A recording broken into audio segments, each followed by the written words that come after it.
you can be granted what's called wings credit for these particular events.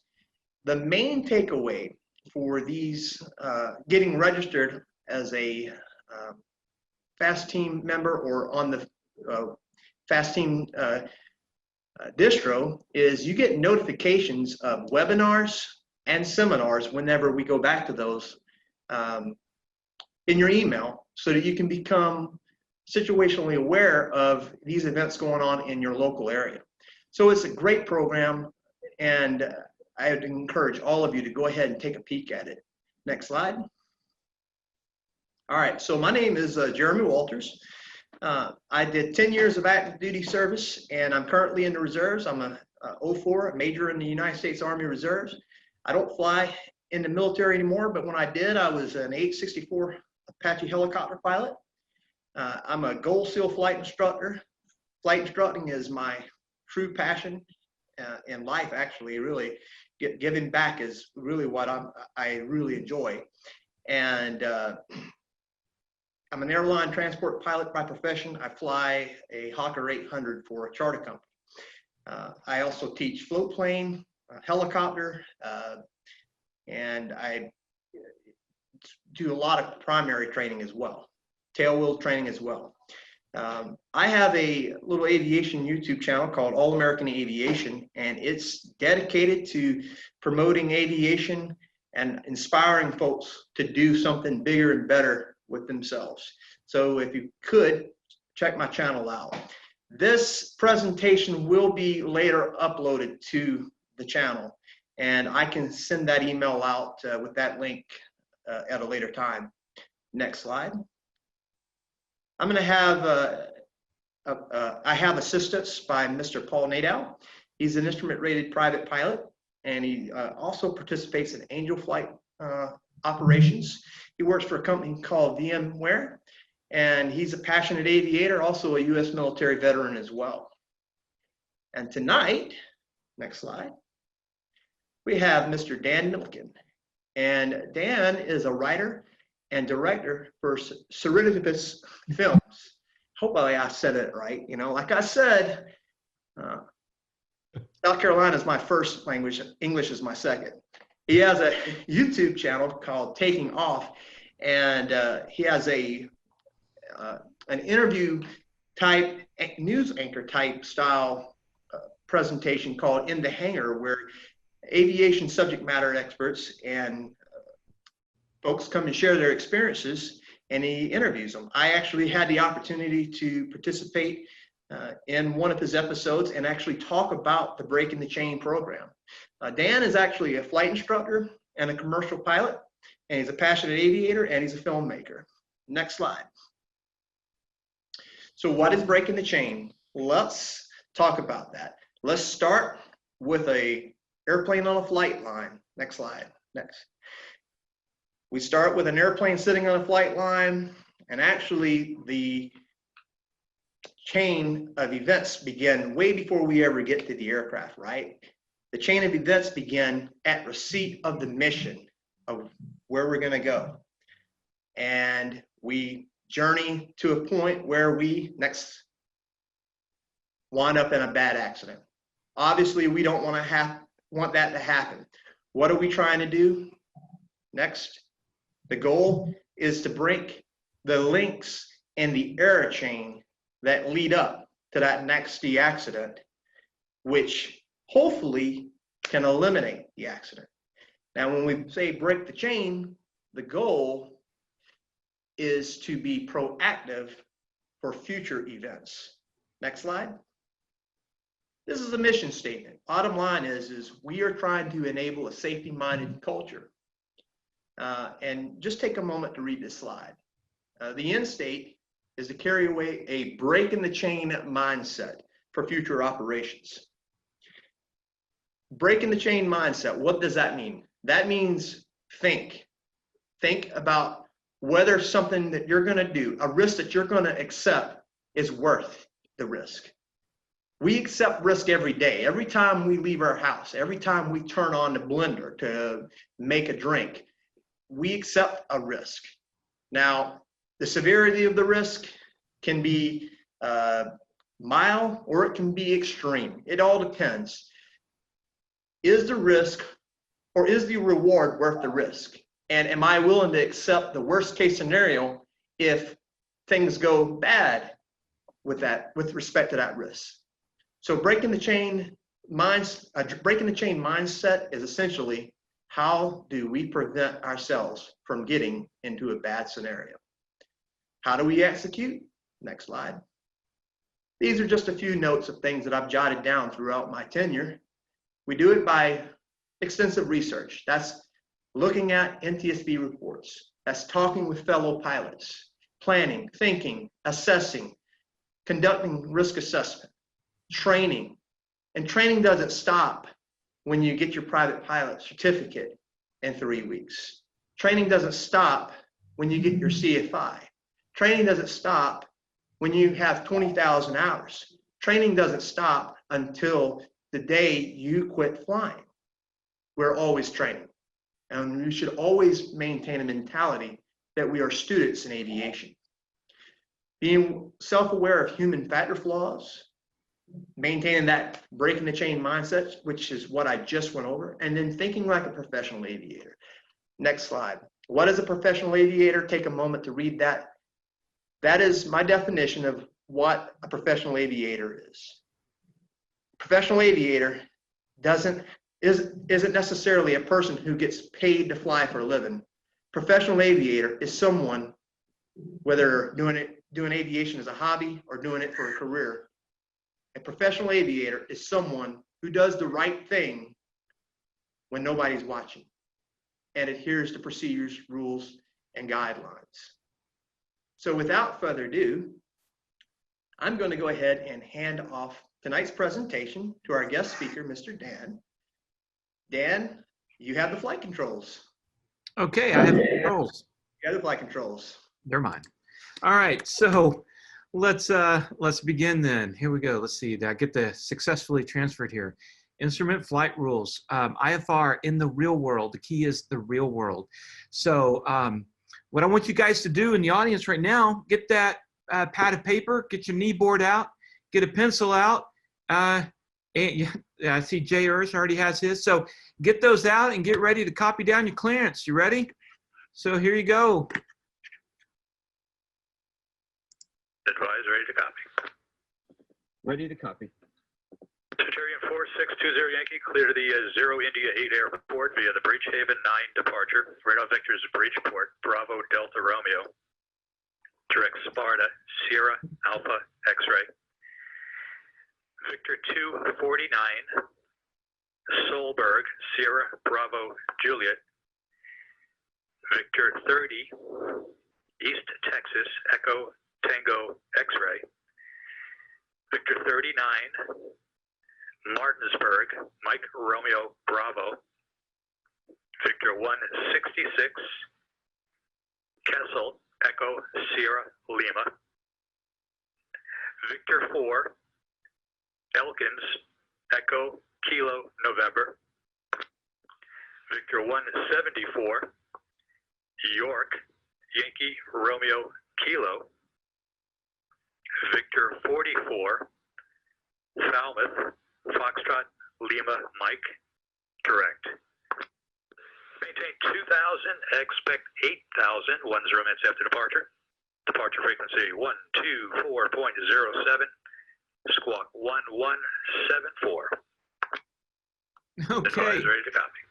All right, so that is a real world IFR situation, everybody. So, and by the way, that is not my longest clearance I've ever had to take. That would be at Teterboro, which I'll talk about in a little bit. But let me tell you first about who I am. And as Jeremy noted, my name's Dan Millican. And I run a film and video company actually called Serendipitous Films. I appreciate the Carolina accent there for Jeremy, who isn't on at the moment while he transitions, so I get to say anything I want to about Jeremy. But I do film and video and some movies, some TV, but my bread and butter is corporate communications, marketing, and training. So I got my private pilot's license only 5 years ago. So I'm a little bit of a late bloomer. And Let me tell you real quick about how I went about doing that. I always wanted to get my pilot's license. I remember in high school and college looking into it and seeing what I would have to do. And I just, you know, back then you didn't have the money where you had the time. Later in life, you have the time, or you have the money, but you don't have the time, vice versa. So what happened is that about 8-9 years ago, when the drone craze started in my industry, the drones were revolutionizing how we did things. So I bought, this is long before the DJI brand came out and the Phantoms and all that kind of stuff.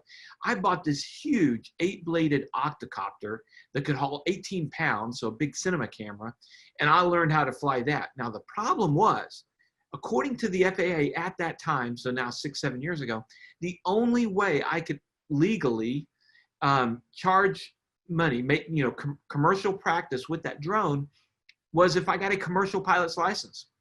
Well, I wasn't in any position to do that, and neither was nobody else. And so the FAA was behind the curve on everybody with drones. And the FAA took somebody who was a little bit more really out there with their drone work, and they took him to court pretty quick. And the courts actually said, yeah, this isn't enforceable, FAA, you need to do something. So the FAA did a stopgap measure while they worked on coming up with a drone license. They did a stopgap called the 333 exemption from the commercial pilot's requirement. And so they said, if you get any level of pilot's license and apply for this 333, you know, maybe we'll give you that. So I took that as my excuse. I knew I'd always wanted to fly. And so I went out there and I got my private. I got it almost 5 years ago and immediately applied for my 333, which I got. So I was one of the few that actually went through that process. So for a while there, was one of the few that could actually legally do commercial drone work. Within 2 years, the 107 came out and that made that obsolete. But you know, I knew what would happen. I'd fall in love with aviation. I went straight from my private into my instrument. And I knew that I was going to start flying for work because I wanted to take my crew to all that. We'd have shoots all over the country, and I wanted to be able to fly myself there. I thought that was like the coolest thing in the world, and it has been the coolest thing in the world. So I immediately went into my instrument because I can't tell a client, hey, sorry, we didn't make your shoot today. There were some clouds. So that was the impetus for going right into that. So private and then instrument. Then I started flying a bunch, and I mean, I flew a bunch, 200 hours a year on average. And so flying in all sorts of conditions, all sorts of experiences. And then all of a sudden I looked up one day and realized I had more than enough hours and requirements for my commercial license. So, you know, why not? So I trained hard there for a little bit, took my commercial and got it. So, and then after another year of that, you know, what the heck? I'm a glutton for punishment. Let's go for the CFI, which is the hardest certificate that I've ever had to go after. So, and then I got my CFI. So that's really who I am and where I'm coming from. And that'll help give you a little bit more basis for when we get into the IFR real world stuff that we're about to. So, but most people right now know me in aviation because of my YouTube channel, and it's youtube.com/takingoff. Jeremy's not back yet, so everybody needs to ask him. They'll give you an extra wings credit if you subscribe to my channel. So make sure you ask Jeremy about that. So we'll probably get nasty mail from Jeremy about that. So anyway, that's a joke, by the way. All right, so that's me. Now I want to know who you guys are.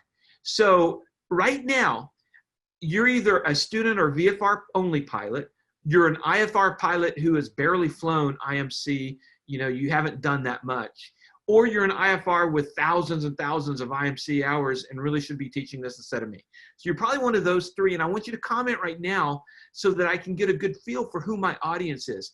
So go ahead and put those comments. I'm reading the comments right now, and while we're doing that, I'm just gonna play you a fun video so that you can enjoy it. This will be pretty.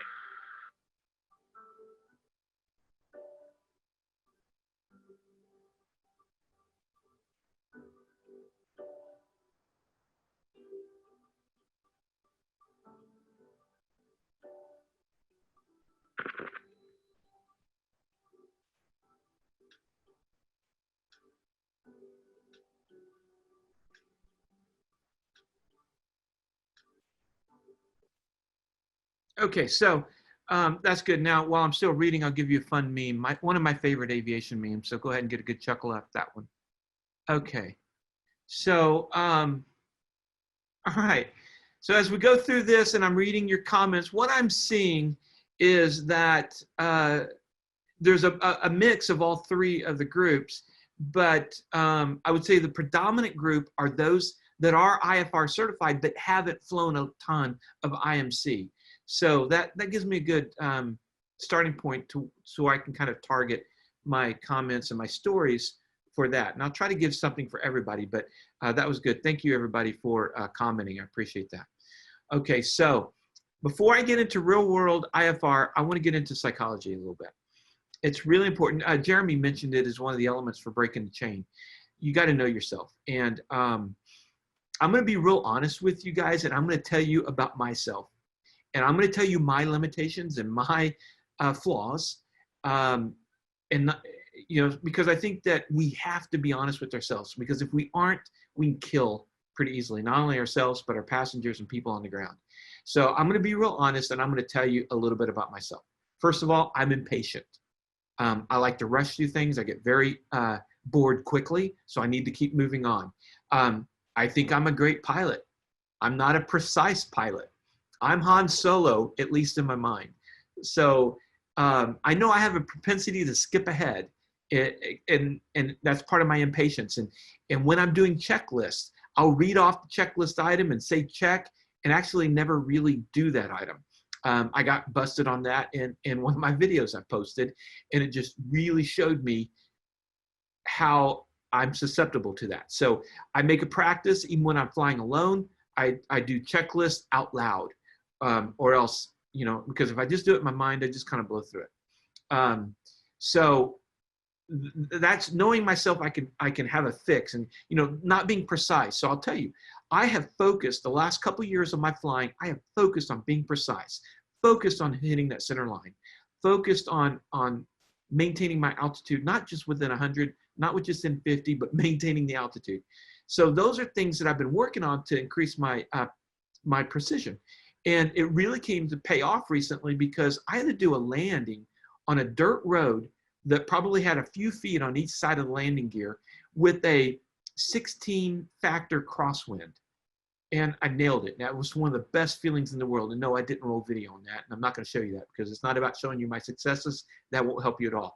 I'm actually going to show you a lot of my failures.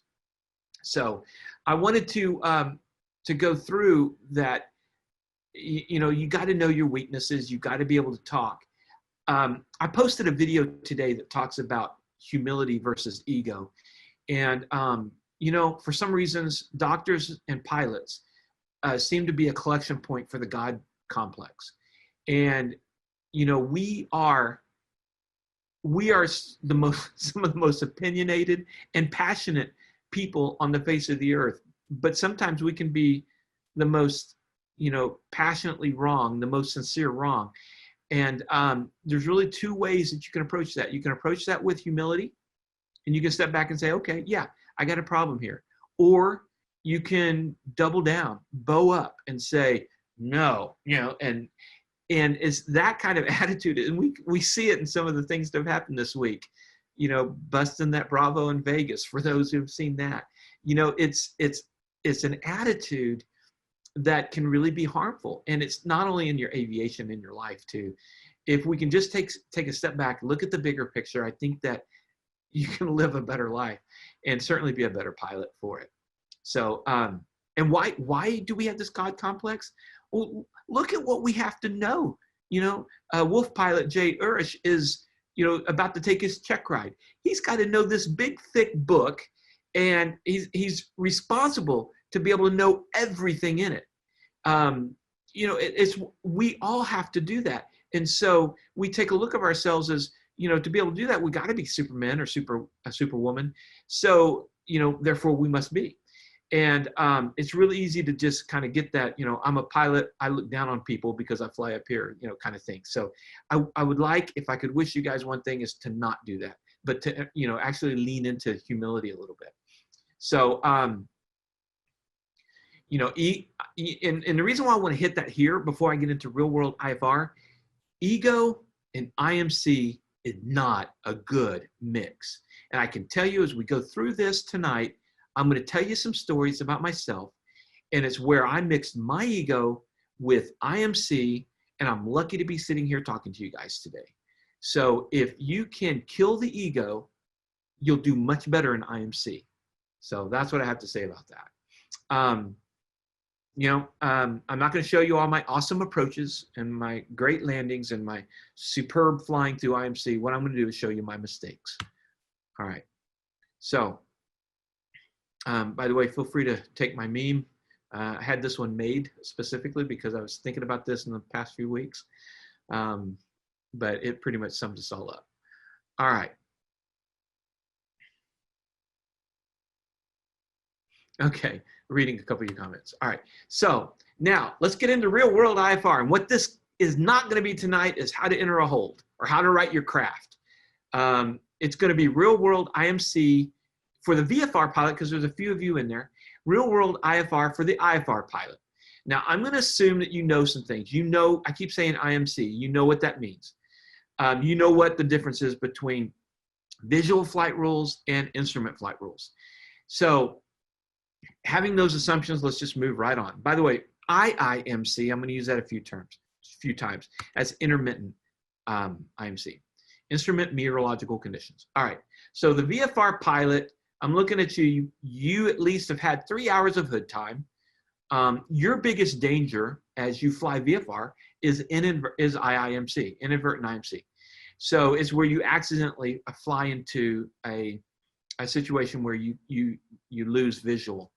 And what I want to do is talk to you about what you do in that situation for you VFR pilots out there. If you inadvertently hit IMC, number one, don't panic.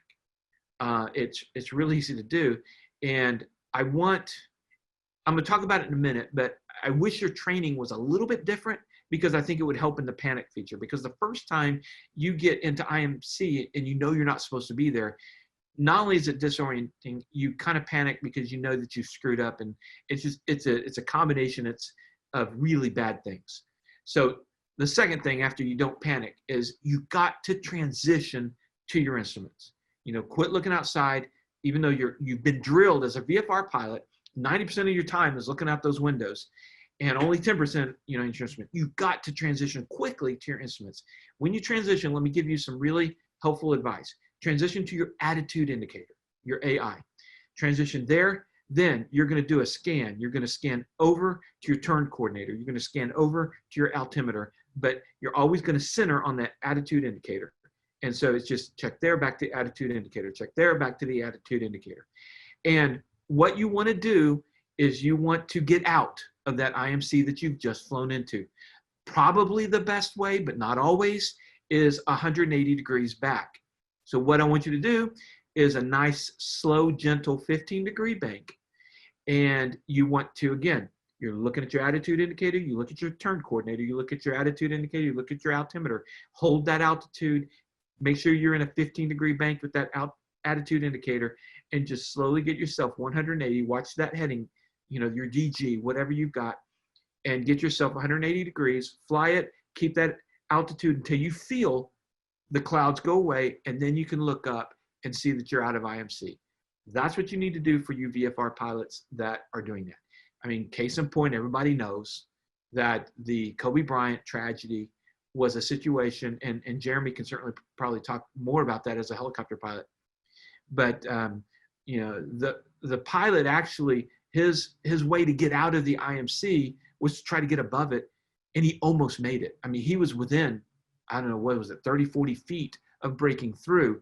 But what happened is he got disoriented, turned over, ended up flying into the ground. Probably, speculation, he didn't transition to his instruments fast enough. And I don't know, helicopter pilots, and again, Jeremy's probably a better person to talk about this.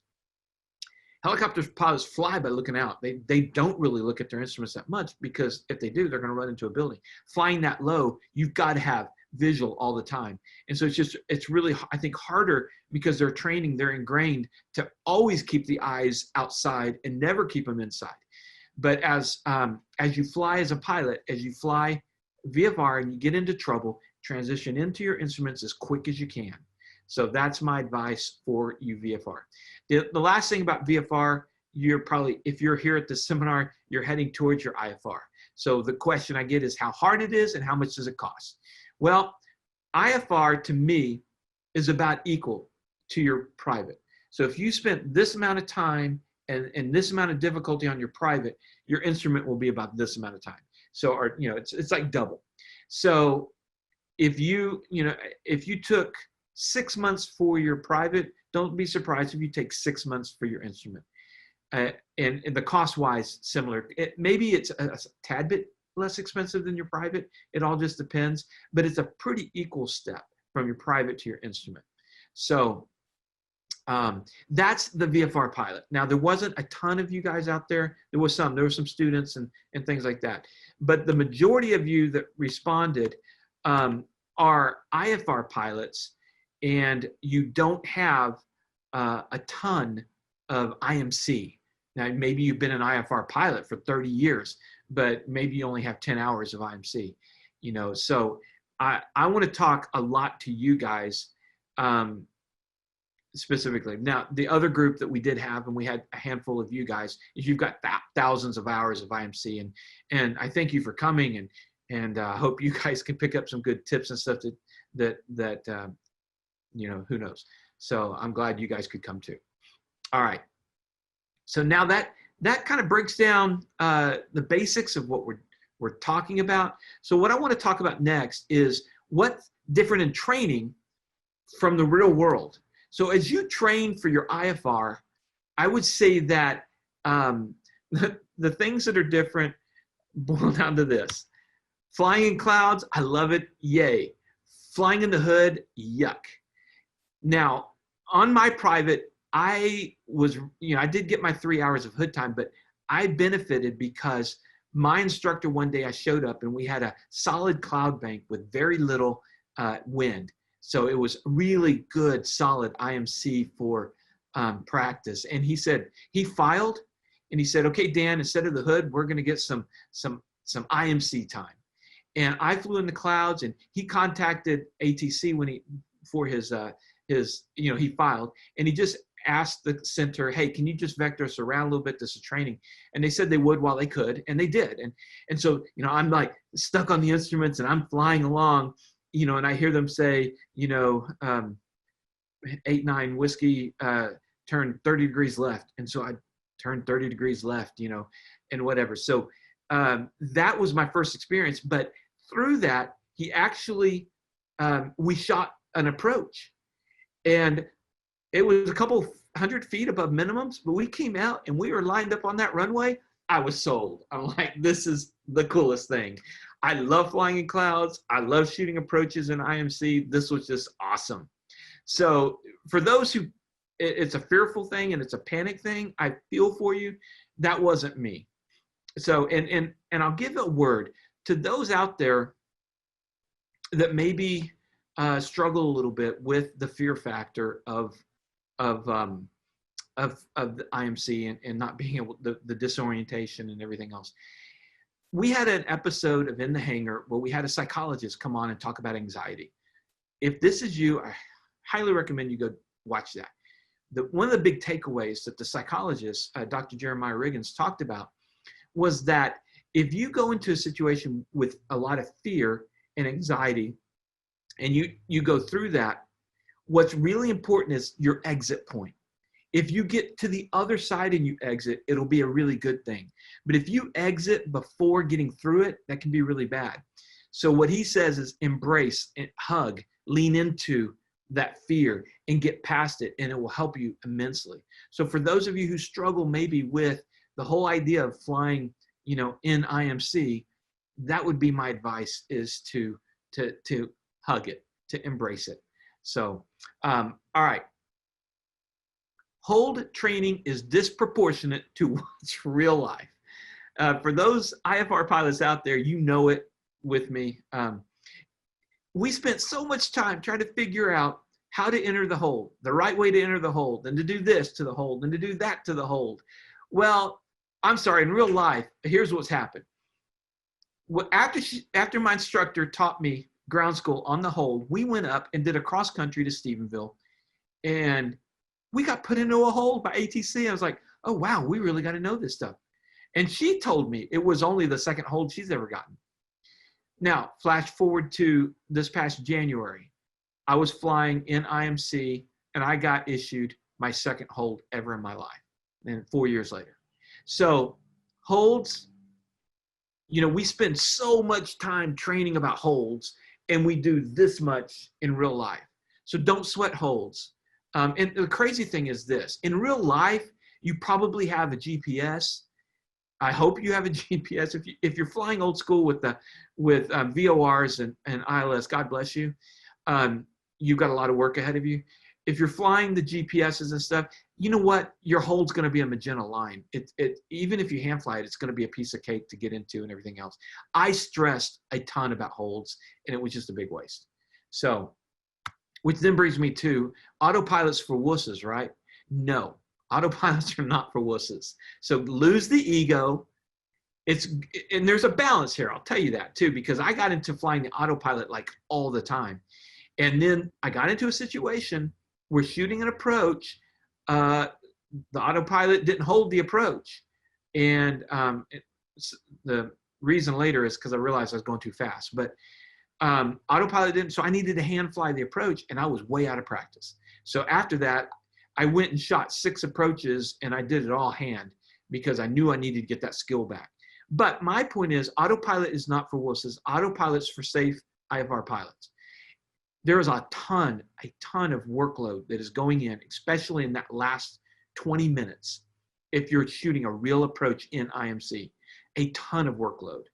And the more you can shed off some of that workload, it's all about cockpit resource management. You need to do it. So embrace the autopilot, learn the autopilot, love the autopilot.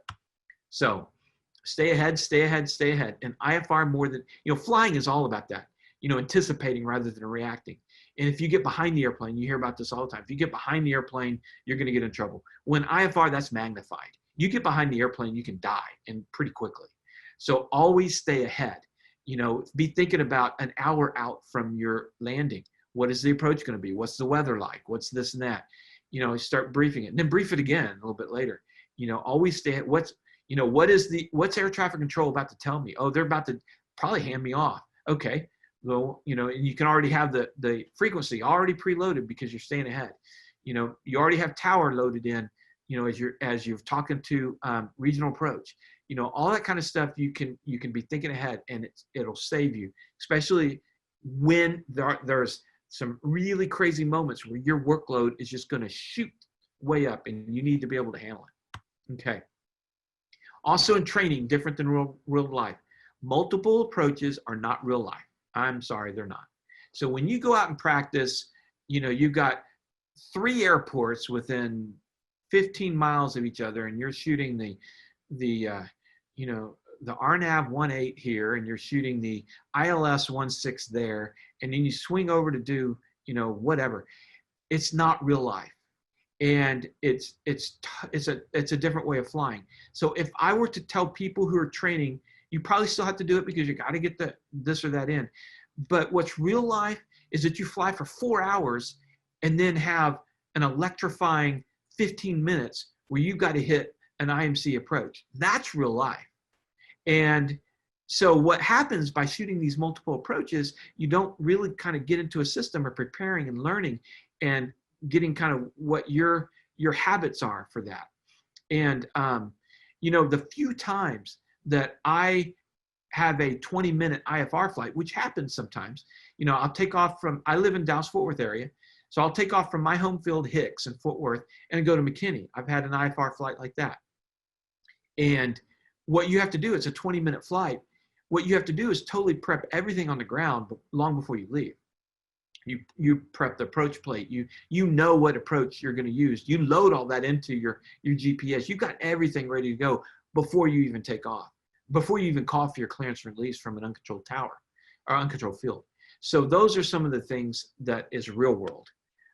Complacency, as we know, we hear now, you do hear this in training, and it's true. Complacency kills. And what happens is that as we get more experience under our belt, and I'm going to talk to you about the times this has happened to me, is that, I get that Han Solo thing going, and I think that I'm really good, and I don't have to even look. And oh, you mean I really should have even looked at the weather before I took off for this IFR flight?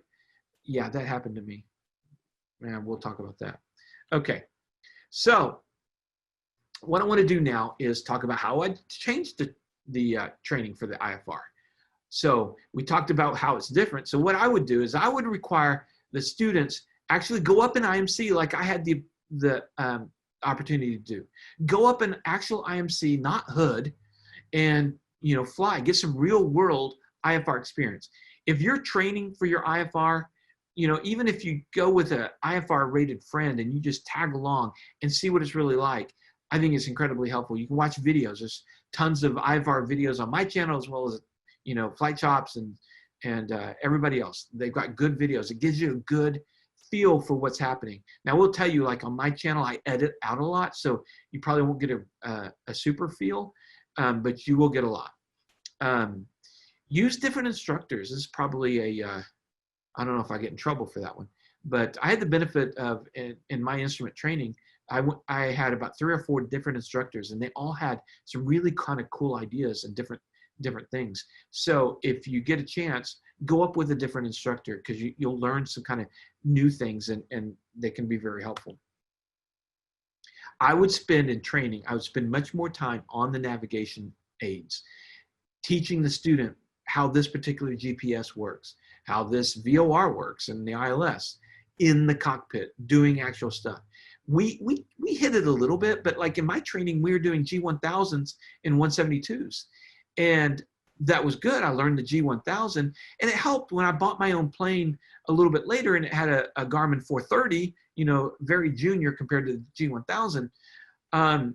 But you need to learn and know your navigation aid, because again, being real and being honest with you, I do not know my Garmin 430 enough. As a matter of fact, I recognized that a couple months ago, and I went and bought a new book to kind of go through, and my partner's been reading it.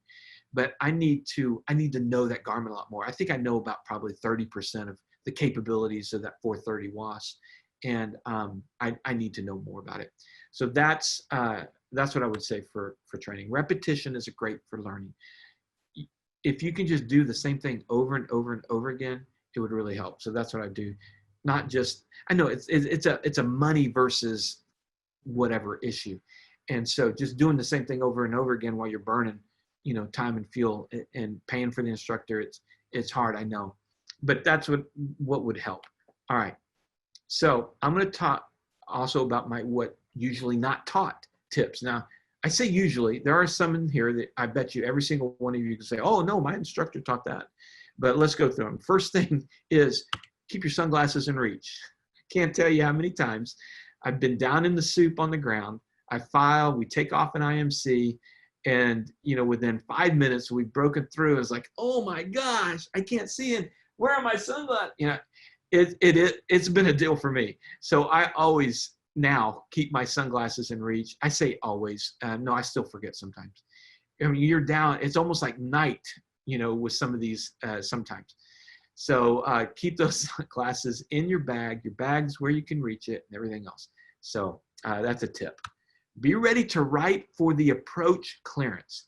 This is something that catches me and has caught me over and over again. I will be flying along, and I always fly IFR with a knee pad, a knee board, and I write stuff down. That's all good. Everything else. But you're flying along. They call switch to regional clearance at 132.4. So you type it in, and you're there, and then regional clearance comes on, or regional approach. Excuse me, regional approach, and they come on, and they're gonna first thing they're gonna ask you is, do you have the weather at your location? So be ready. So a lot of times when I check in to regional approach on an IFR flight, it's gonna be Centurion 4620 Yankee as 8,000 with Charlie. I'll tell them that, and it'll just abbreviate some stuff. So then there's gonna come a point pretty quick after they've asked me which approach I want. I want the RNAV 16. And I load it all in and everything else. This catches me off guard often. Is then he comes, okay, you're cleared for the RNAV approach. I'm thinking, okay, that's it. And then he gives me a laundry list of stuff. Maintain 3,100 past JUCEC until you reach blah, blah, blah, blah, blah. And now I've gotten behind. And I'll tell you why I have to write this down and be ready to write when that big approach clearance comes on, is because I'm not good with sequential recall. So if you tell me, hey, Dan, A, B, C, D, and E, I'll go, okay, E, A and B was this, C, that's me. So I know that that's a weakness of mine. Now, some of you guys are going to be really good and you'll be able to just do it. Instant A, B, C, D recall. That's great. So, but for me, I need to be ready to write that clearance down. So that's one of the tips that is usually not taught. Okay. Skills in flying are very, very perishable. I appreciate the FAA having us do flight reviews. I appreciate the FAA having us do 6 approaches and a hold in 6 months. And the reason why is because what we do is incredibly perishable. Again, we got that big, thick book that we're responsible to know everything in it. And it will start to go away. You know, it's like you've got this cup and you're going to fill it up, but the cup's got a leak in it. And I guess some of us who are older have a bigger leak and we're losing it. So it's important that you keep filling it back up with the same stuff so that you can remember. So skills are very perishable. Something I told before is know your nav equipment.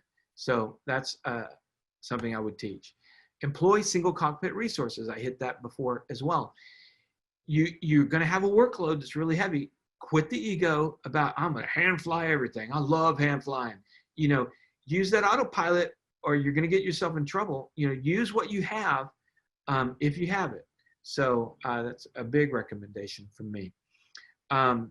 You know, you need to learn, I would teach all the different ways to obtain your clearance and release because I think I've used them all at this point.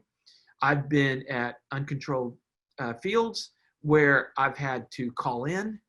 I called it 1-800 number. I think they've switched that around now too, you know, WX brief.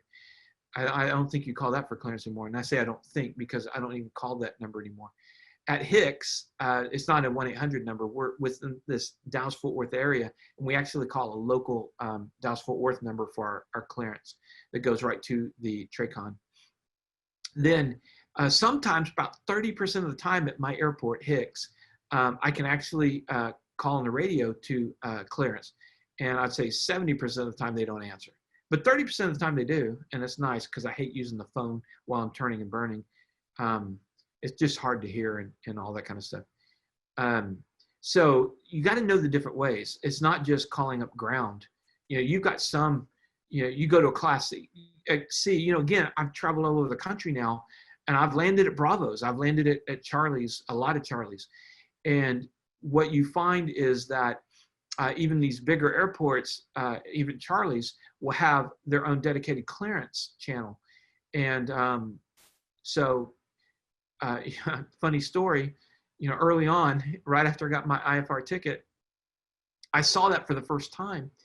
And I heard the clearance on ground, not realizing that, you know, that's the way they do that with the radios. And so I heard him giving back clearance on ground. So I thought, okay, maybe that's what they're doing. So I called him on ground to get my clearance and got corrected pretty quick. No, call us on clearance.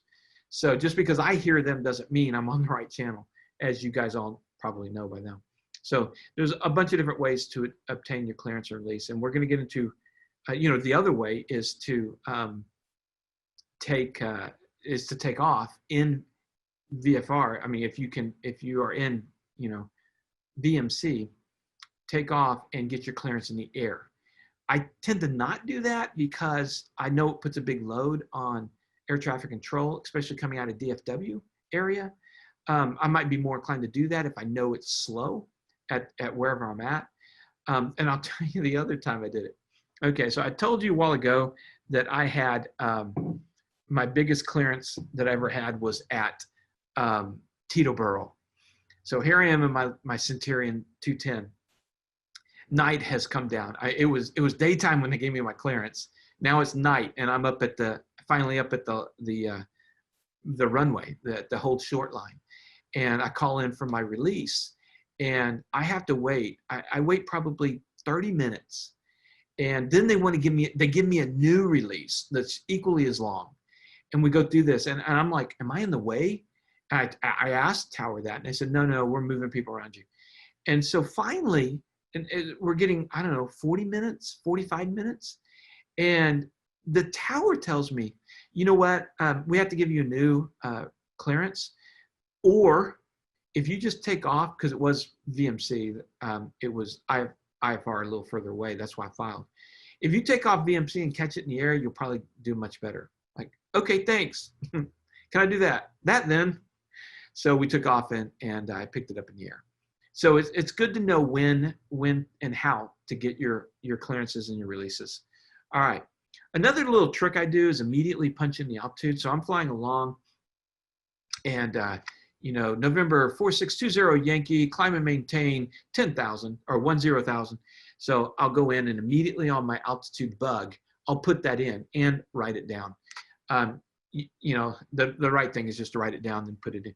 But I have a habit of altitudes, frequencies, and headings of always, as they tell me, I'm dialing that in. That way, in 20 seconds or less, when I'm going to forget because they told me all sorts of other things, I can go back, oh yeah, altitude was 10,000, because I put it in. So now I could do it on my knee board, but that's just me personally. That's just one of my tips.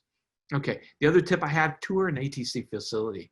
Opened my eyes, changed my world. I've been several times now.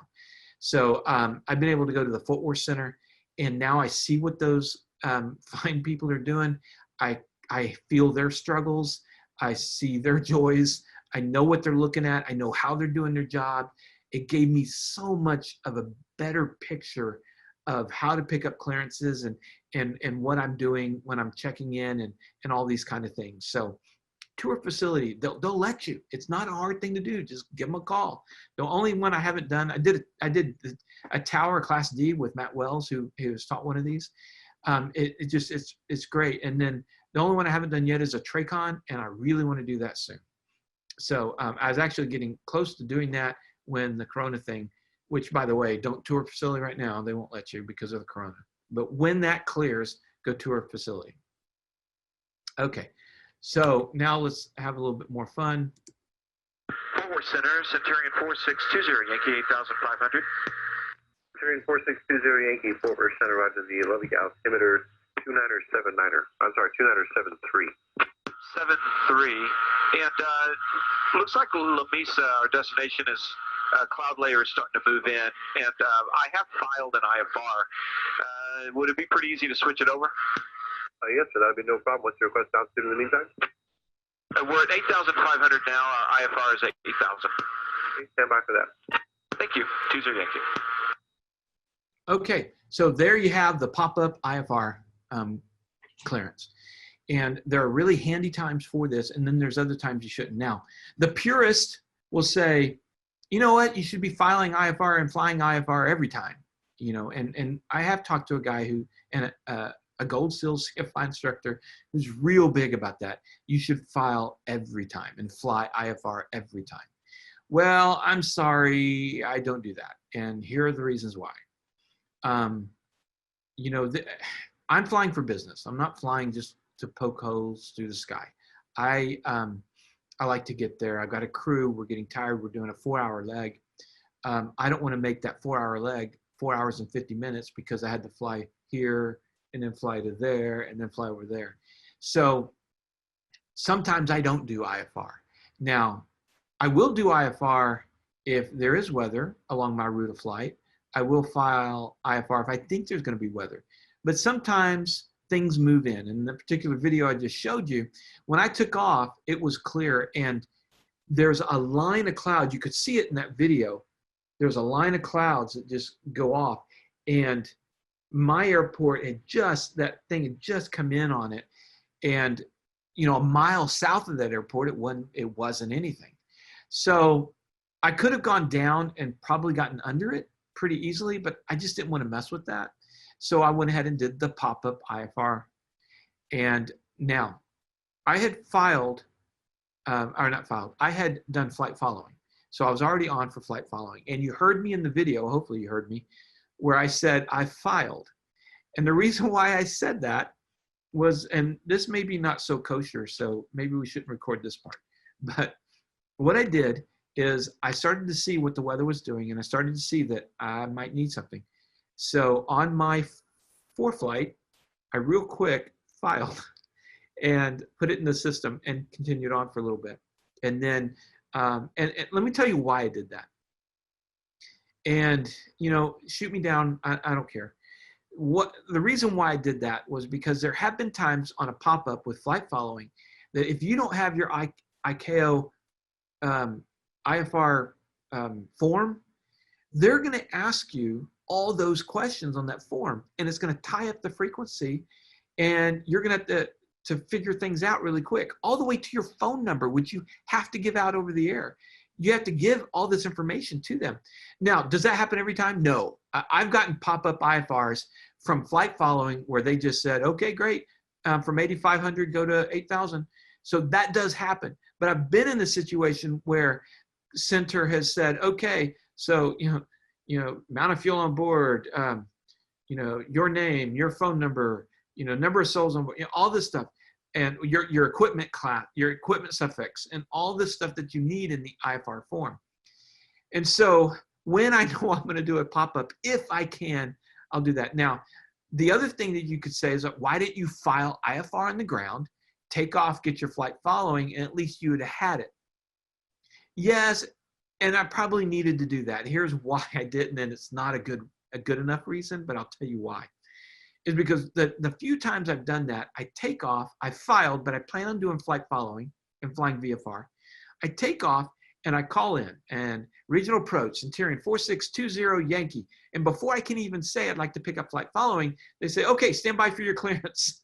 And I could just tell them, actually, I don't want my clearance. Can I just do flight following? And that would be okay too. But I just didn't want to clog up lines and everything else. So that's why I don't. It's a stupid reason, but just so you guys know.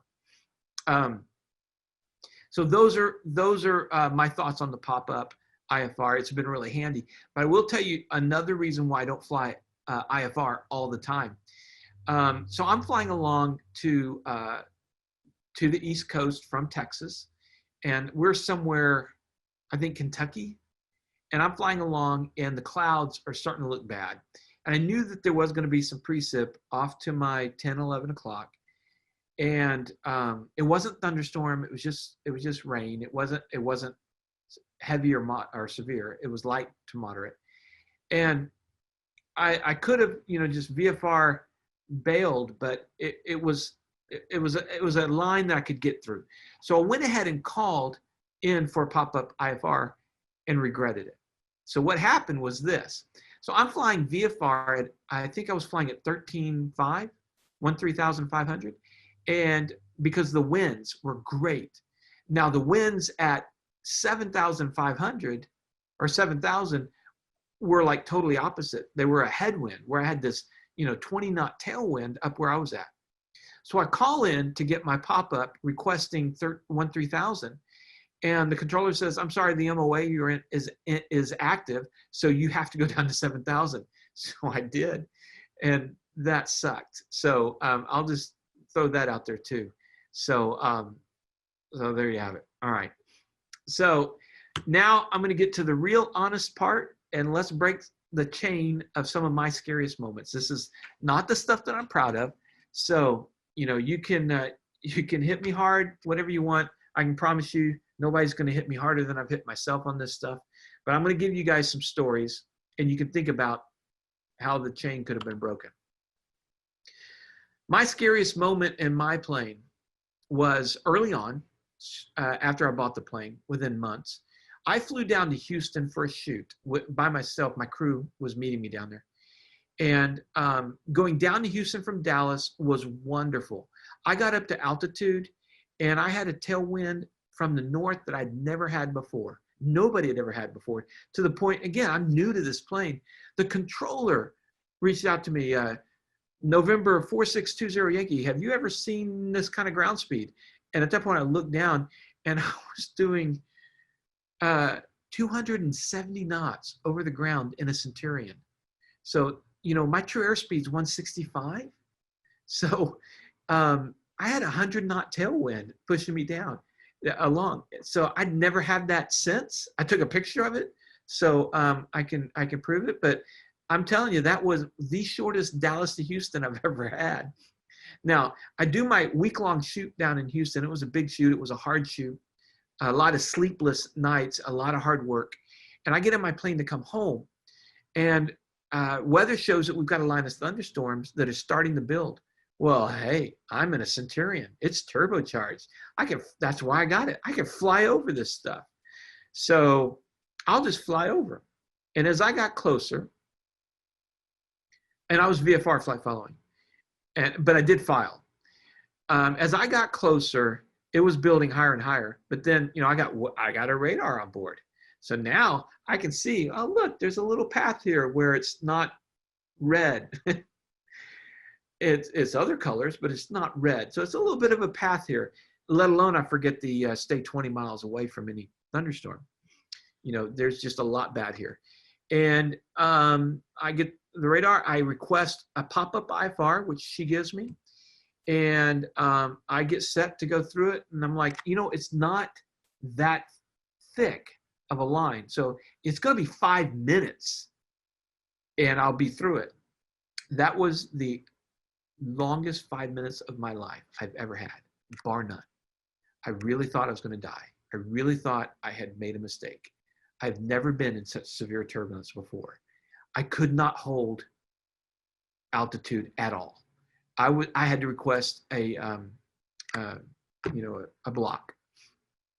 And twice during that 5 minutes, ATC reached out to me and said, November 4620 Yankee, you still with us?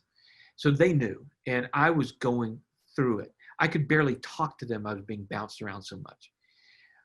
I got through that, like I said, only 5 minutes, but I will never do that again. I will never, ever do that again. I promise you, it will never happen. And in my years that I've had since then, I have come close to repeating that behavior. It's kind of a self-correcting deal. When you go through that, that'll fix your ego pretty darn quick. So it was rough. So lots of areas to break the chain there. First of all, I was tired. So I was making bad decisions based on my fatigue. So like Jeremy talks about, it happened long before I even got in the plane. Then ego comes in and says, well, I got a turbo 210. I can fly over it. Forgetting how quick those thunderstorms can build up. Forgetting or not even remembering not taking into account the 20 miles from any kind of thunderstorm activity minimum. There's so many different links in this chain, and I'm just very fortunate to be able to be here today to tell you about this and also advise you, don't ever do that. Please don't. So stay away from that stuff. And I'm talking specifically thunderstorms, convective behavior. All right. So now I'm going to tell you about the time that I had the autopilot on and the autopilot wouldn't hold. So what happened is we had flown, I had worked on a shoot all day long in Hondo, Texas, on the Texas Colt, by the way, before they had announced. Josh Flowers from Aviation 101 was with us, and Matt Wells, the tower controller that has talked to you guys before, was with us. And we flew from Hondo back to drop Josh off at night. It was IMC, and it wasn't a problem. It was pretty easy IMC. And we dropped in and shot that approach into San Marcos, dropped Josh off, kept the engine burning. And I punched in for Fort Worth and filed real quick for IMC from my iPad right there, sitting on the ground with the engine turning. Got our clearance and release and took off. Did I look at the weather at Hicks or Fort Worth? No. I just knew we were IMC here. What's the big deal? I didn't think it through. Also, by the way, I was flying right seat because I was getting ready for my CFI. So I had Matt in the left seat and actually was letting Matt was the pilot flying for most of that because, it was only IMC for a couple of minutes until you get up above it. And so then we're in the clear and that's another thing is when you're flying IMC, you'll often get out of IMC and you'll live in a world of sunshine and rainbows. And it'll feel like the storms are long gone and you'll just not even think about what's up ahead when you get to descend back down into it. So now an hour out, to my credit, I go ahead and start looking through and I see that Hicks, where I want to fly into, by the way, does not have any approaches. But 7 miles away to the south is Fort Worth Meacham. And I look, and Meacham is reporting minimums. I'm like, oh, crap. So I look into it. I didn't even put in an alternate, which was another wrong thing on my part. So I look real quick. I do my study. We're still a good hour out. The nearest airport, as I head north from Austin, the nearest airport that's out of the soup would be Waco. So I amend my flight plan to list Waco as my alternate. We have plenty of fuel. That's not the issue. So and the other thing is, because it's my plane and it's my deal, I tell Matt when we get into it, I'm going to shoot the approach. And so I fly the approach from the right seat. My autopilot's been really good. I just let it handle it. Then we'll break down right at the minimums. We'll see it. Everything will be rosy because I'm Han Solo, remember?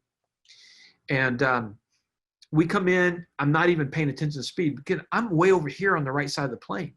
So I don't have my six-pack in front of me. I don't have my Aspen in front of me. I'm having to look way over there to do that. Just not a good idea. And I come in, I forget my speed, and I come in fast. And because of that, we get full deflection as we're coming in. And so I go around, full deflection, let's go around. And also Matt was like, Dan, you're 30-degree bank. So, I go around. And what's your intentions? And, let's try it again. So I go around again. This time I slow down. Actually, I don't do the autopilot because I don't think about the speed. I didn't realize it was the speed. So now I'm going to hand fly it. I'm going to hand fly it from the right seat. And yeah, that didn't work too great either. We're going around. So 2 missed. So now I come around for the 3rd time. I'm debating, do I just let Matt fly it? And I have Matt, I have another crew person with me. It's not a situation you want to be in. It was not thought through. In hindsight, breaking the chain, I would have landed in Waco and wait for it to clear, period, the end. As I went through regional approach, when I went back to them, they gave me a report that Grand Prairie was slightly higher. They told me some different things I could do, and I considered them. If I didn't get it on the 3rd time, I was going to go to Grand Prairie and then go to Waco. I had enough fuel for all that. So that was the one thing. If you'd add low fuel to all this, now you're talking really bad situation. 3rd time coming through, I did it. I was able to get through and land it. But I came out of that shaking. I came out of that looking at myself, and I have a saying now that I'll share with you at the very end that came from this story. But let's move to the next one. Low voltage indicator, night approach into New York City airspace for the first time. There I'm coming along. I'm actually in a descent for Teterboro, and it's 9:30 at night in December or November, and I get a low voltage indicator. So I was right over Allentown, Pennsylvania, which is a Class C. And the funny thing, really odds, who knew this would happen? I'd actually had a shoot in Allentown the month before and had flown into there for the first time ever, and one and only time. So I was familiar with that airport. So it was really easy. And also it wasn't my first low voltage indicator. It was for different reasons.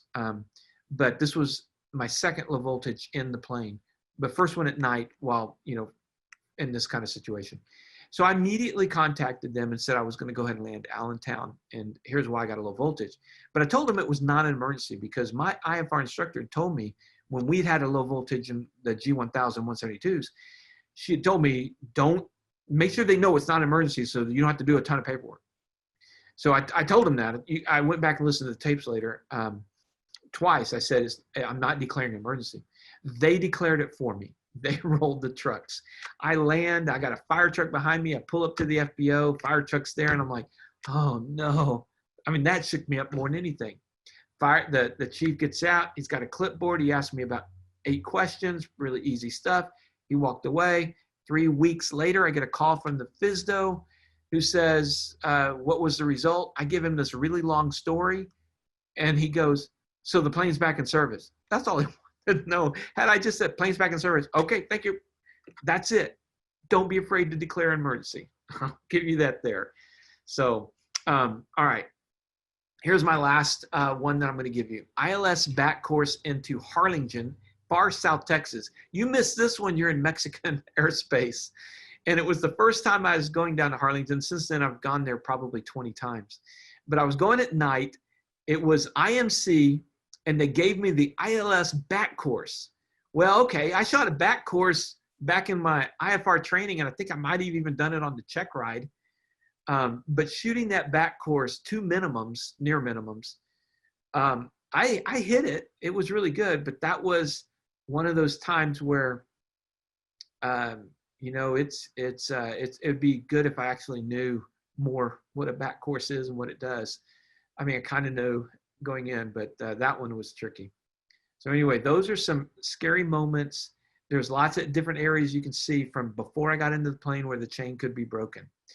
And I told you about my saying, and I want to leave you with this before we go to Q&A. And here it is. Choose superior decision-making so you don't have to use those Han Solo skills, okay? So that's what I want to do. Now with that, I would love to open it up to some Q&A. I've got the chat window here, and I'll try to hit it. It might kind of go fast. I don't know. So, hey, Dan, do you want me to just go ahead and unmute everybody and have Mask Live, or do you want to do it in chat? Does that work? Yeah, we can totally do it. Hold on one second. You may have to unmute yourself as well, Dan, but I'm going to try this, okay? Okay. Okay, I'm unmuted. Okay, there you go. Yeah. All right, everybody's unmuted. Any shenanigans in the background? You may want to keep those to a minimum. All right, Yeah, go for so it. everybody watching, if you're not talking, mute yourself. Okay? 'Cause there's a lot of people with a lot of noise right now. So if you can, please mute yourself. So one, and also somebody's watching and it's delayed. So you got to, whoever's doing that, yeah, there we go. Thank you for muting. All right, with that, some Q&A, just open it up. Remember, talk to Jeremy about getting that extra wings credit if you become a subscriber to my channel. So you told him about that, right, Jeremy? Right. Yeah. All right. So who's first? Daniel, very good stories of your 210. I also fly 210L.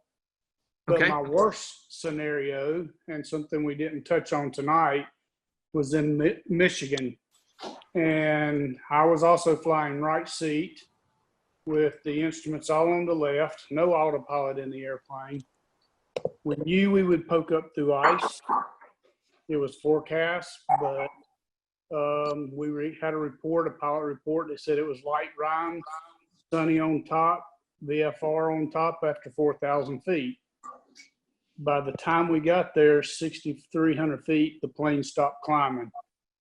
I'm glad to be here for that story. The guy flying the plane got disoriented. We were in a 30-degree bank, 1,500 foot a minute spiral down. I took over the plane. We found a 30-foot wide strip with 19 knot crosswinds. We landed, and we walked away. And so, yes, I always say when people say they get their instrument, you have the right to be stupid. And sometimes you don't make the best call, and the ones you walk away from, hopefully somebody else can learn from them. Yeah, and that's what I hope people, and thank you for sharing that. And that's what I hope tonight you can walk away. It would have been real easy for me to just show you the videos of my best approaches and tell you how great I am. But I'm hoping that people take away, you know, that you do stupid things, you get stupid prizes. So, you know, hopefully you don't do those stupid things like I've done. The other thing I'd ask you is, did your plane have Fiki? Say again, did my plane have what? Fiki? Could you fly into known ice? No.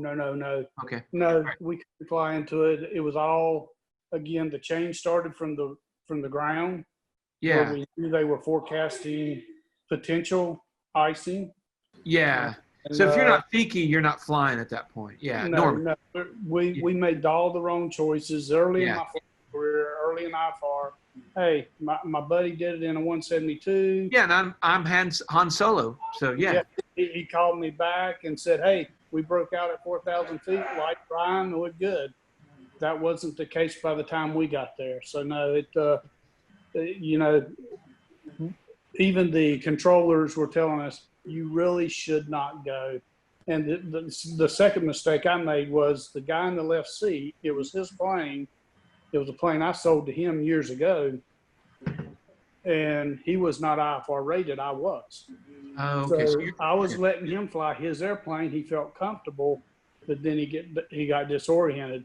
So again, the end of that discussion, when I took the ice cone off of the spinner and put it on his head once we landed, was that one, you won't fly from the left seat again. Two, this plane will never go in the clouds again. If we have to park it overnight, we'll get there tomorrow. Yep. I could always land Waco, and next time I will. Well, thanks for sharing. Thanks for sharing that. Okay, other people, questions or comments?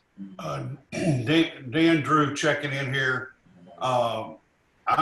I flew 30 years around the world, freight dogging for UPS, and my son bought a 182, and I was flying right seat with him up to take it back to Ohio, and the controller kept giving us alerts that there was ice ahead.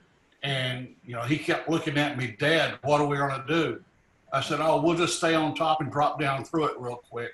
When we finally hit the tops, we put about a half inch of ice on in about 30 seconds. And I thought, oh boy, here I'm going to kill myself and my son tonight.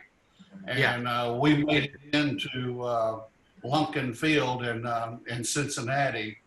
But all that to say, I mean, I've got a little over 22,000 hours, but most of it has been in multi-pilot crews and with auto, you know, sometimes, well, at least 2 to 3 autopilots and a set of operating procedures.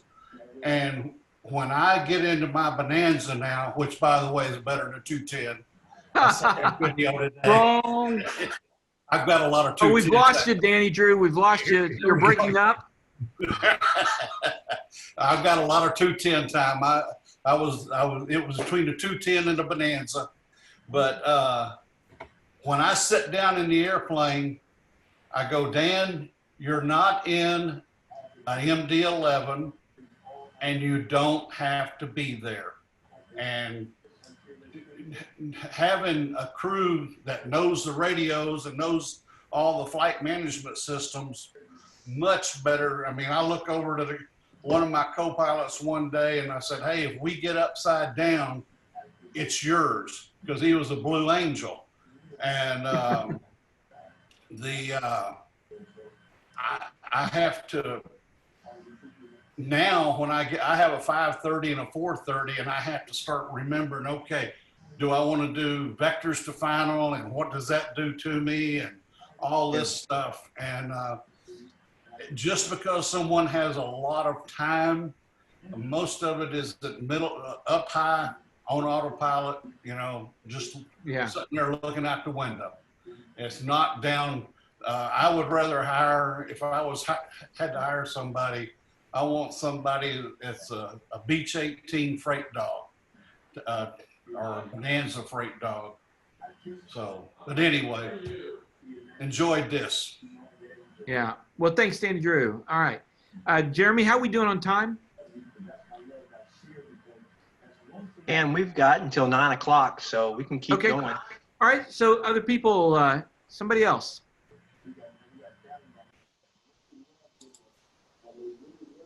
I've got one for you. Just from this is Jose Soltran. Just as someone who's really just finished their private pilot check ride, getting into instrument flying, my constant question is what are the 3 things that you want to tell someone just getting right into it? I mean, I think you've done a great job already, but if you had to pick 3 things to tell a new instrument pilot. I would say fly in IMC, not just hood. I think there's a big difference between hood flying and actual. Yeah. So I would get some experience in actual. The second thing is I would shoot a real IMC approach, not 6 practice approaches on a VFR day in the hood, but like if you see the weather forecast for light winds, but it's going to be a heavy IMC layer, call your instructor up and say, hey, can we go shoot an approach to this airport that's a half hour away? That would be really, really good for you. So, and you get that real experience. So those are the first 2 things. And the third thing is if you own your own plane at this point, I would learn the avionics like really, really good. If you don't own your own plane, just still learn those avionics really, really good of whatever you're using. So that'd be the top 3. So congratulations, Jose, on finishing your private. And sounds good. Thanks so much. Yeah. Yeah, you bet. Thanks. Hey, Jose, can I add to that? This is Fred. Of course, please. One of the best things I can tell you right from the very beginning is your risk assess management program. Looking in, setting your boundaries, and then don't exceed them. Don't go, well, it's just a little bit past my boundary. You set your boundaries, and you can change your boundaries as you get experience. But you set your boundaries, you never go over them, you never push them, and that's something that you do before each flight. You analyze whether or not that flight and the conditions in your airplane, you do a personal assessment, you do an airplane assessment, you do a situational assessment, you set your boundaries, and you fly to the boundary. Hopefully you can stay a nice margin from the boundaries so that when things change, you don't surpass the boundary. But set your boundaries. Yeah, set your minimums. That's really good, Fred. Hey, And Dan, Fred, you're the one that got your PPL in 66. Is that right? Yeah, I flew for, I was a CFI when I was 19. I ran a flying club out for the Navy in Japan for a couple of years. I flew and for our freight dog pilot, I am a Twin Beach freight dog and a DC-3 freight dog. Wow. Flew for Hawaiian for 20 years and Southwest for 22. I fly a Hawker 900. I had a window blowout on it Friday at 20,000. Wow. I sent that to Jeremy. Hawkers are great airplanes. Well, Thank you very much, Fred. That was some good stuff. And I would say also, Rand Ferry asked me on the chat that he often sees his IFR pilot friends always flying direct, and then they get routed to fly an airway and have no idea how to tune the VOR. So do you still need to have your legacy VOR skills in the world of GPS? Sure. You need to know at this point, there's VORs out there and every plane pretty much has a VOR. So knowing how to work it is important. I will give you that. Now, I will tell you, in real world IFR, how many times have I lined up VORs to be able to fly an airway? Exactly this many times. So I've never used it. I've not done a VOR approach in real life. I have in practice. I have on my check ride, but I don't. And here's why. First of all, I think we all know that they are slowly going to be phasing out VORs. And so everything's going RNAV GPS. Secondly, you go, well, what happens, Dan, if your 430 goes on the blitz? What are you going to do? Because you got that VOR in your panel in front of you. Well, I can work the VOR. I know how to do that. It may take me a little bit longer, but here's the thing. I've also got ForeFlight in front of me, and I've put everything that I put into the 430, I've got in ForeFlight as well. So I've already got a backup of my GPS. And if that all went to pot, I'd grab my phone and I got ForeFlight on my phone. So then, then I can go to a VOR. But, VOR will be a little bit more precise, absolutely. But GPS is the future. Do know, all you students out there, it's still you still need to learn the VORs, absolutely, and how to work a VOR. But those VOR, it goes back into what I was talking about, what we train for. So we train this much on VORs, and in real life, you use VORs this much, at least my experience as a GA pilot. So to me, that's out of whack. And you test, how much of our test is on the VOR is showing this, and you got to pick A, B, or C. I've never seen that in real life. So, give me a whole bunch of, RNAV questions instead of VOR questions. I think that would be more useful. So that's my answer, Rand Ferry. I still think because of the times, you still got to learn the VOR. So I just think it's good. All right. Who else?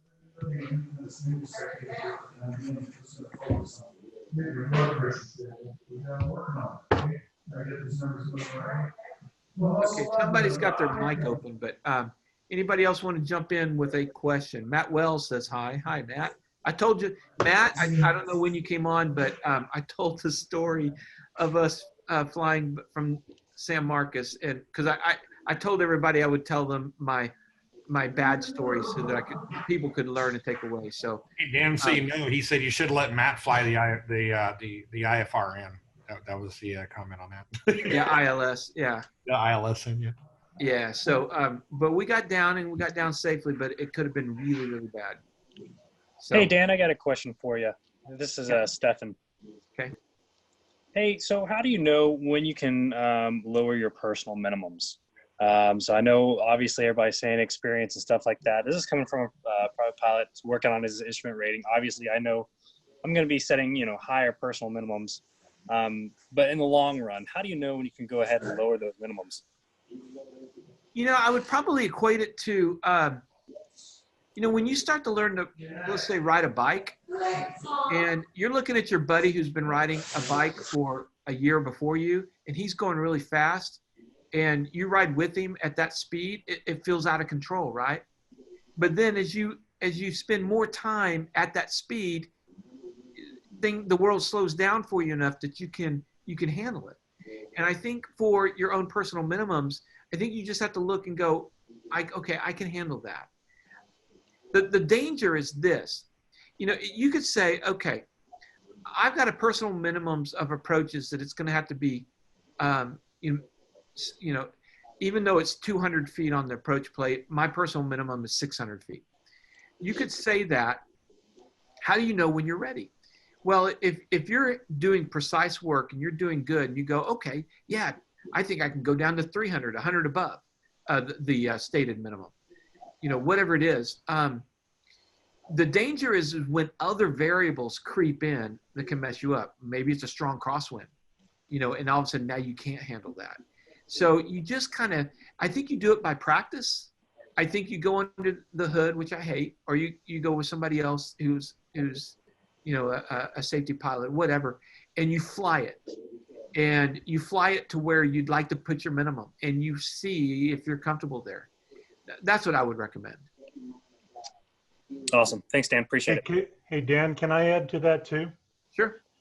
You use your recurrence on your instrument to assess with your instructor how you should change up your minimums and change your boundaries. Each time you go for a recurrent or you go for just an instrument reevaluation, or your currency with a safety pilot, and if he's an instructor, have him work with you and push you to the boundaries, to your boundaries, and then give you some more so that you can see just what you're capable and how you can adjust your boundaries. Work with other people to adjust that. Yeah, and Captain Bob in the chat, I don't think we're talking about lowering standards below what's posted. So if an approach plate says the minimum's 200, and I have a personal minimum of what the approach plate says, I'm not talking about lowering it to 100. You stick with what the approach plate says. We're talking about people who set personal minimums that may be above, on the safer side of what's posted. So, yeah, say that your personal minimums happen to be, you can fly an approach down to circling minimums. Right. That, you know, that you're way above, your personal boundaries are always going to be above what the minimums on an approach chart or what the minimums in the area are going to be. So Right. that's how you're going to adjust them. As you get experience, then you get down to where you can fly it to the approach chart minimums.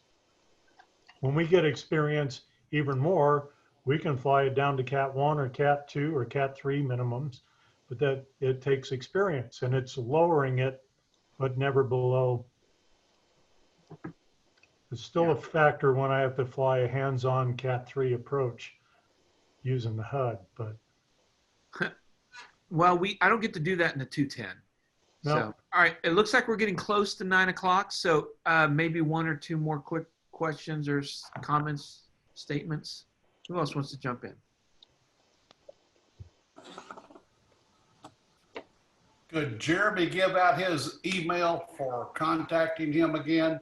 For everybody who got the code, Jeremy should have sent you that email. So everybody should have his email, but I'm sure Jeremy's can post it in the chat. Okay. And I'm not going to turn my video on right now, but I'm going to throw this little bone out for everybody to chew on before we close this out. Why is it important for a VFR only pilot to know what the VFR minimums actually are? We always hear a little bit of a jokingness in aviation about, well, I'm not going to pull out a tape measure and measure out what the 3152 rule is, and why is it 1 mile visibility in class Golf airspace and clear clouds, and of course helicopter rules are different. But can anybody in this group tell me, why do you think it's important, even if you're not instrument rated, why is it important to really understand what VFR minimums are? Is it because we want to... So you don't die. Going to keep from running into other airplanes. Yep. Spatial disorientation can happen in VMC. Yeah. So Jeremy is having internet issues. But, some were asking about Jeremy's email. It's up on the screen right now. I got it. Okay. Jeremy, if you can, are you able to close this out yet? IMC. All right, I'm back D, in. Can you hear me? or is there another reason for it? Thank you. Thank you. Can everybody hear me? We only caught part of that. I think your laptop, your internet's having an issue there. We can hear you on the phone though. All right, I'm back in. Disorientation So there we go. Happen in VMC. what I was saying was, But the main reason I'm gonna switch to a different device. We're hearing your past. still got me? Echo. Yeah. It looks like you had two things open. All right. All right, stand by. Sorry about this, guys. All right, so the main reason why you have VFR minimums is to protect VFR aircraft from IFR aircraft, just to keep aircraft separated. Not so much for spatial D, although spatial D can occur in any kind of condition, but the real reason why you have to know what the VFR minimums are in the different types of airspace is for separation between VFR and IFR traffic. And I'm actually going to do a video about this in the future, because the Temple Airport, if you look at Kilo Tango Papa Lima, if you look at the sectional, it's Class Echo all the way down to the surface. And your equipment requirements for Class Echo airspace versus Class Golf airspace are no different. So there's a reason why that airport has Class Echo all the way down to the surface. And if you look at the sectional, I don't really have the sectional up right now, and I apologize, but if you look at the sectional, you will see a glider port. You'll see a couple little private airstrips right on the final approach course to 1-5 Temple. And the reason there is Class Echo all the way to the surface is because they want to protect the airspace for the ILS. So that's one of the real reasons why I, as a VFR only pilot, I'm not actually a VFR only pilot, but I'm just saying in role play, I need to know, okay, hey, what are the limitations? What are the restrictions? Just something I wanted to add that really isn't driven in too hard, I think, when you're in your private pilot training. Dan, you got anything else you want to add? No, that's it. All right. Well, one of the things I also wanted to really capture was what Dan said about the use of autopilot and automation. You typically hear some pilots say, oh, it's all stick and rudder. You need to know stick and rudder. You need to know stick and rudder. And then you have some pilots that can't do anything but fly with anything but an autopilot. What you want to look for is somewhere in the middle. Get proficient at both. Be great at stick and rudder skills, but also know your automation, because when the workload increases, when something bad goes wrong, you have an issue in the air and your single pilot, if you have an autopilot on, use the automation to reduce your workload so you can resolve the issue. It's all about single pilot resource management, or if you have a pilot flying with you, pass the controls off to the pilot flying next to you. Just something I wanted to throw out as a tidbit. What I wanted to say to everybody now, thank you all for participating. Dan, great presentation, sir. Thank you so much for dedicating your time and energy and effort to this program tonight. Go ahead and help support Dan and his YouTube channel at the link that he provided earlier. Give him a subscribe and check out some of his content, because he does a really good job of putting some good information out. And also help my channel, support my channel, All American Aviation, if you would. Take the time to look at some of the content I've got on there. I've got several IFR videos on the channel, along with some other things, and more to come in the future. And then most of you guys have my email address, flyallamericans@gmail.com. So the magic code for tonight is a little different than what it was in the past. The magic code for tonight is the airplane's tail number that I solo and got my private pilot certificate in. The tail number is, prepare to copy, November 6599 Bravo. I say again, November 6599 Bravo. Send that to me in the email. That way I know that you all attended all the way to the very end. And join us on July 14th at 7:30 p.m. Central Daylight Time as we talk about international operations with aviation YouTuber, helicopter flight instructor, Ian McCarthy. And I'll send out a notice throughout the email distro. If any of you guys would like to be removed from the distro, please let me know, and I'll be certain to remove you. But I think I haven't had anybody complain yet, and that's a good thing. That means everybody's eager to participate, and that's awesome. Dan, tonight we broke a record. We had 101 participants. Wow. That's a great thing. And kudos. And great topic, great discussion. Again, guys, thanks again. Jeremy, have a wonderful evening. Jeremy, Yeah. can you say again the tail number? November 6599 Bravo. I guess he couldn't copy because he was busy flying. Right. Very good. Which, by the way, Matt Wells posted first. Good night, guys. All right. Wonderful. Thanks again, guys. I appreciate everybody's participation. All right. Thanks, guys. All right. See you guys. We'll close it out. Thanks.